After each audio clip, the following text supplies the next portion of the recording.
ఈరోజు మేము మాతృభవ అనాథాశ్రమానికి వచ్చాము. మాతృదేవోభవ గిరిగారి ఫౌండేషన్ అండి ఇది, గట్టు గిరిగారు. మరి మేము ఇక్కడ ఉన్న అనాథలకి భోజనం పెట్టాలని ఒక సందర్భంగా వచ్చాము. మరి ఇంకొక సందర్భం ఏంటంటే, మన ఓ తండ్రి తీర్పు భీమవర ప్రతాప్ రెడ్డి గారు మరి ఈ సినిమాని తీయడం జరిగిందండి. ఎంత ఆలోచన పెట్టి, ఎంతో మనసు పెట్టి ఈ కథ రాశారు. వారే డైరెక్షన్ చేశారు, మరి వారు నటించారు కూడా.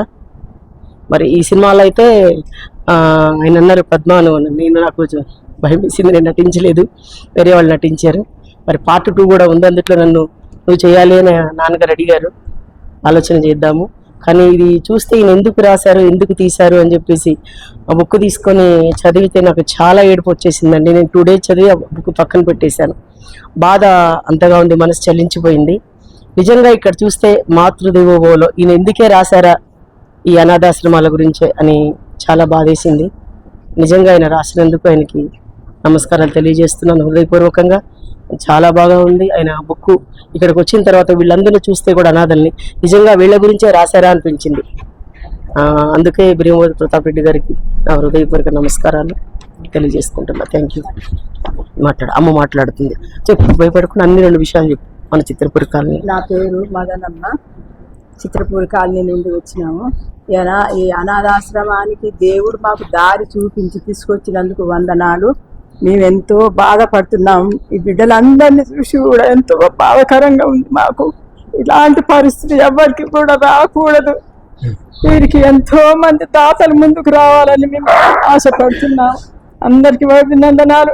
ఈ ఆశ్రమాన్ని నడిపిస్తున్నాం అయ్యగారికి వందనాలు, వేలాది స్తుతులు, స్తోత్రాలు, వందనాలు.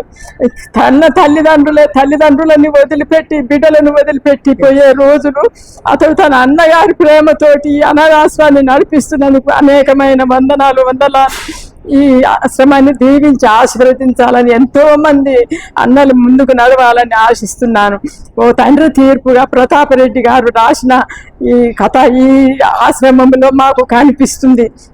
అతనికి కృతజ్ఞాస్తుతులు చెల్లించుకుంటున్నాను. వీరందరినీ దేవుడు దీవించును గాక. ఆమె గారికి హృదయపూర్వక ప్రేమ.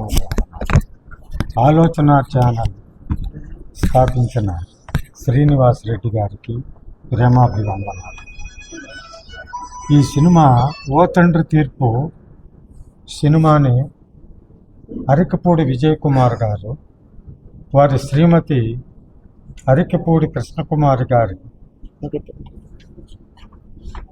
వారిద్దరికి ఈ సినిమాలో వచ్చిన డబ్బులు వారి పేరు మీద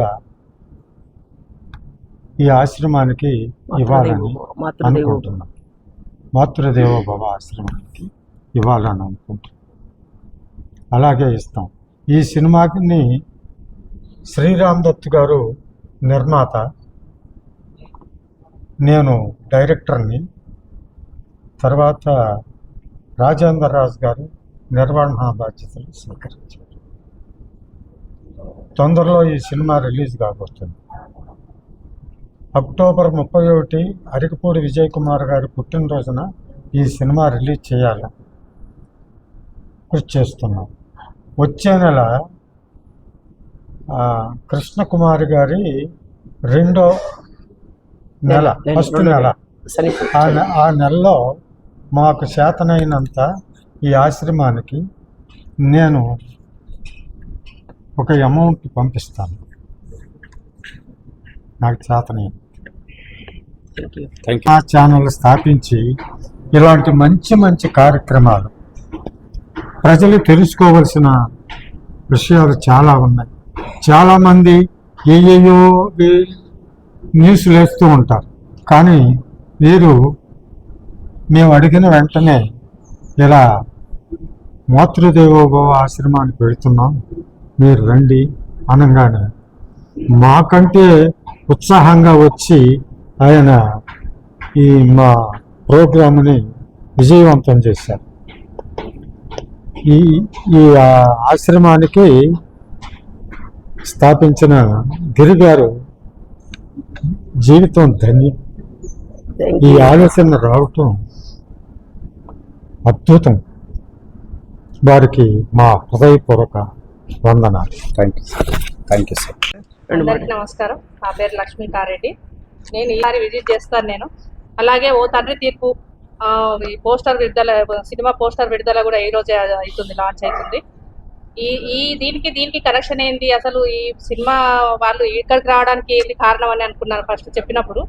ఇక్కడికి వచ్చిన తర్వాత ఈ టైటిల్ చూసి, ఈ ఆశ్రమ పరిసరాలను చూసిన తర్వాత ఖచ్చితంగా ప్రతి ఇంట్లో ఈ అనాథలు అంటే అనాథలని కాదు కానీ ప్రతి ఇంట్లో ఈ సినిమాలో ఉన్న విషయాలన్నీ ప్రతి ఇంట్లో జరిగే విషయాలు.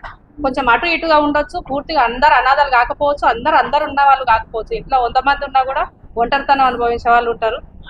ఒక్కరున్నా కూడా 10 మందిలో ఉండి అన్నలాగా కొంచెం అందరిలో ఉండి ఒక కుటుంబం లాగా ఉండే వాళ్ళు ఉంటారు.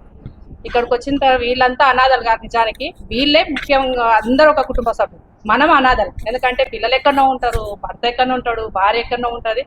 ఒంటరి ఉండి ఏం చేయాలని అర్థం కాని పరిస్థితిలో ఉన్న వాళ్ళం మనం అనాథలు అని మనం ఏమనుకుంటున్నాం, నాకందరు ఉన్నారు, నాకెంతో ఆస్తులు ఉన్నాయి అని చెప్పేసి మనం అనుకోవడం, మనసు స్థిమితం చేసుకోవడం తప్ప వీళ్ళంతా ఒకరికొకరు వాళ్ళు చిన్నప్పటి నుంచి ఒకరు పడుకుంటుంటే, ఒకరు లేస్తుంటే, ఒకరు తింటుంటే, ఒకరు వడ్డిస్తుంటే వాళ్ళకు వాళ్ళే సర్వ్ చేసుకుంటూ, వాళ్ళకు వాళ్ళే సేవలు చేసుకుంటూ ఒకరికొకరు అన్నట్టు ఉండరంటే ఒక ఇంత 130 మంది కలిసి ఒక కుటుంబంలో నివసిస్తున్నారు.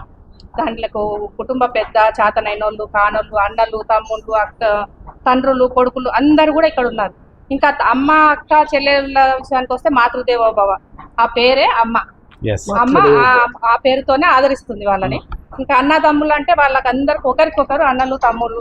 అసలు వాళ్ళకు మనం అనుకుంటున్నాం మతి స్థిమితం లేని వాళ్ళని, వాళ్ళు చాలా తెలివైన వాళ్ళు. వాళ్ళకి ఏది తినాలనేది అర్థమవుతుంది, ఓటిస్తే తెలుస్తుంది. నాకు అది వద్దు, నేను ఇది తింటే తింటా. వాళ్ళకు ఉండాల్సిన తెలివి వాళ్ళకు ఉంది, కాకపోతే వాళ్ళకి కావాల్సిన ట్రీట్మెంట్ ఇవ్వక, వాళ్ళకి కావాల్సిన ఆదరణ లేక కొంచెం వాళ్ళు వెనుకబడి ఉండొచ్చు. ఈ కార్యక్రమాన్ని చేపట్టి ఇంత దూరం తీసుకొచ్చి ఇంతమంది అనాథల్ని కాదు, ఇంతమంది సోదరులను, కుటుంబ సభ్యులను ఏర్పాటు చేసుకున్నటువంటి అన్నలకు కృతజ్ఞతలు తెలియజేస్తున్నాను. ఖచ్చితంగా నా మనస్ఫూర్తిగా చెప్తున్నా, ఏదో ఒక టైంలో మాత్రం సాధ్యమైనంత వరకు అతి త్వరలో ఇక్కడికి వచ్చి మళ్ళీ విజిట్ చేసి వీళ్ళందరినీ కనీసం ఒక్క పూట భోజనం అయినా పెట్టే ప్రయత్నం నేను చేస్తాను. ఆ దేవుడు నాకు ఆ శక్తిని ఇచ్చిండు, ఖచ్చితంగా చేస్తాను. అలాగే ఓ తండ్రి తీర్పు అనే సినిమా కూడా ఈరోజు ఈ బుక్లెట్ నా చేతికి ఇచ్చారు. ఒక 3-4 పేజీలు చదివిన. ప్రతి కుటుంబంలో ప్రతి మనిషికి ఉండే ఇబ్బందులన్నీ దీంట్లో ఉంటాయి. కష్టాలు, ఇబ్బందులు అది మనం ఎట్లా తీసుకుంటాం ఎట్లా అనేది ఖచ్చితంగా ఉంది. ఎందుకంటే మనం జనరల్గా ఆలోచన విధానాలు మార్చుకోవాలి. రేపు కుటుంబ పరిస్థితులు కానీ, సామాజిక పరిస్థితులలో కానీ మనం ఎట్లా ఎదుర్కోవాలి, ఒక తండ్రి ఎటువంటి నిర్ణయం తీసుకుంటే ఎట్లుంటుంది పరిస్థితులు అనేవి ఈ సినిమా రేపు విడుదలైన తర్వాత, రిలీజ్ అయిన తర్వాత అందరూ చూసి ఆదరించాలి. సినిమాను పెద్ద హిట్ చేయాలని మనస్ఫూర్తిగా కోరుకుంటున్నాను. ఈ ఆశ్రమాన్ని నిర్వహిస్తున్నటువంటి గట్టు గిరి గారికి మనస్ఫూర్తిగా కృతజ్ఞతలు. అభినందనలు.